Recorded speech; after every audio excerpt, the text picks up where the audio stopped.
దంతధావనానికి 10 కచ్చికలు నలిపినటువంటి పొడుము, నాలుక గీసుకోవడానికి కాసిన తాటాకు ముక్కలు, ఇత్తడి చెంబు.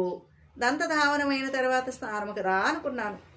అందుకు అవసరమైనవి ఒళ్ళు తుడుచుకోవడానికి 2 అంగవస్త్రాలు, స్నానానంతరము తలకు రాసుకోవడానికి సీసాలో పోసిన కొంచెం కొబ్బరి నూనె, తల దువ్వుకోవడానికి దేశవాళీ దువ్వెన్న, బొట్టు పెట్టుకోవడానికి కొబ్బరి చిప్పలో కొంచెం చాదు, ముఖం చూసుకోవడానికి పావలా పెట్టి చిన్న అద్దము.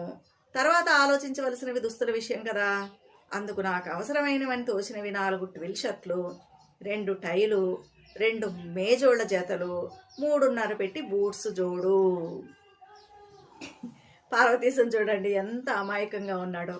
ఈ రోజుల్లో విదేశాలకు వెళ్ళడం చిటికే వేసినంత పని అనమాట. చాలా ఈజీగా వెళ్ళిపోతున్నారు. కానీ ఆ రోజుల్లో ఇతర దేశాలకు వెళ్ళడం అంటే ఒకటి అదొక నేరం కింద, పాపం కింద